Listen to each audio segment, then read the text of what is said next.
म्हणजे खराब झाले खूप अशी परिस्थिती नाही, परंतु पुन्हा सोबत येऊ अशी परिस्थिती नाही.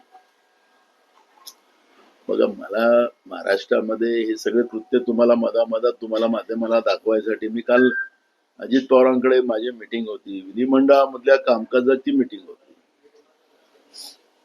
विनियोजन बिलावर जे काही विरोधी पक्ष म्हणून हत्यार आमच्याजवळ असते त्याचा वापर आम्ही केला आणि त्याची मीटिंग होती. तर काल चॅनलमध्ये दाखवायला सुरुवात झाली की नाना पटोले अजित पवारांच्या भेटीसाठी.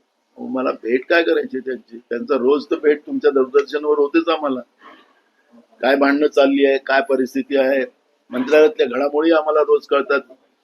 सेक्रेटरी लोक कसे वागतात, त्यांची गंमत कशी बघतात, ते सगळ्या गोष्टी माहित आहे.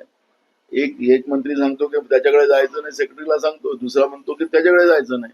तिथं सेक्रेटरी लोकांचं पण फार तीन तेरा झालेले आहेत. अशी परिस्थिती त्या ठिकाणी आहे.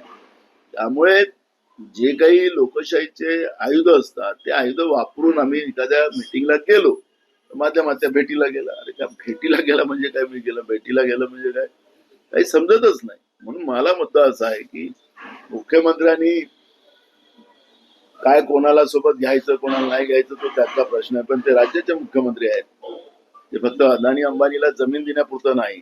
एकनाथ खडसे यांनी काल रात्री फडणवीसांची भेट घेतल्याची माहिती आहे की पुन्हा भाजपच्या वाटेवर असेल. तुम्हाला तेच सांगायचं ना, आम्हाला याचं सोयीसुख नाही आहे. कोण येतं कोण जातं, पण महाराष्ट्रातलं सरकार हे महाराष्ट्राच्या जनतेसाठी काम करावं. लाडक्या बहिणीला 2100 रुपये केव्हा देणार हा एक प्रश्न आहे. बांगलादेशी लाडक्या बहिणीला तुम्ही पैसे दिलेत, बाहेरच्या राज्याच्या लाडक्या बहिणीला पैसे दिलेत असं तुमचंच म्हणणं आहे, सरकारच सांगते. आणि जेव्हा सरकार सांगत असत तर सरकार झोपलं होतं का कायदा करत असताना? याच्यामधल्या त्रुट्या का नाही शोधल्या सरकारने? मग हे जे काही लूट राज्याच्या तिजोरीची झाली त्याला जबाबदार कोण?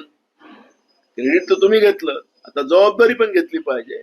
आणि आमची मागणी आहे की सरकारवर गुन्हे दाखल झाले पाहिजे. एकनाथ खडसे यांचा विषय थोडासा वेगळा आहे. एकनाथ खडसे अमित शहाच्या भेटीला गेल्याच्या काही बातम्या आल्या होत्या. नंतर एकनाथ खडसे परत येणार अशा बातम्या आल्या. नंतर त्यांचा प्रवेश जो तो थांबला. मग ते आता कोणत्या पक्षात आहे काय याचाही प्रश्न आहे. एकनाथ खडसे हा विषय थोडासा वेगळा आहे. त्यांच्या भेटीत तुम्ही कसं बघताय? मला त्याच्यावर कुठलंही कॉमेंट करायचं नाही.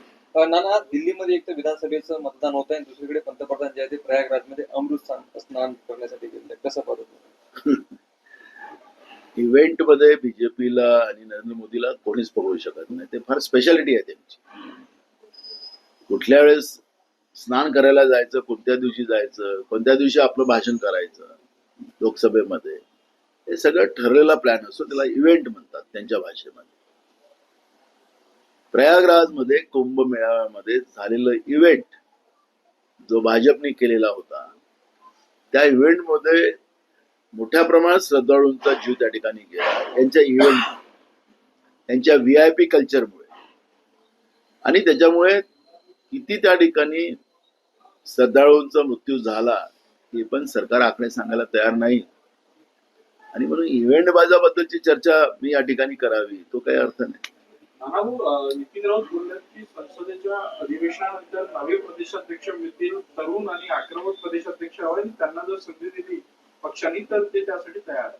आमच्या शुभेच्छा आहे. आम्ही तो लवकर वाट पाहतोय. नवीन अध्यक्ष लवकर व्हावं याचं आम्ही पाहतोय. ज्यांना व्हायचं असेल त्याला आमच्या शुभेच्छा. तुम्ही शिफारस कराल का नितीन राऊत? बिलकुल. आम्हाला जेव्हा राष्ट्रीय नेतृत्वाने विचारलं की कोणाला करायचं तर आम्ही बिलकुल करू.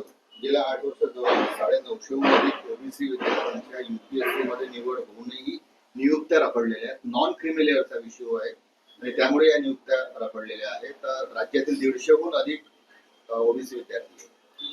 मी मगाशीच सांगितलं धनंजय मुंडेच्या प्रकरणात त्या सरकारच्या मंत्र्यांनीच आरोप लावला की ओबीसी आहे म्हणून माझ्यावर अन्याय केला जातो. मंत्री म्हणतोय.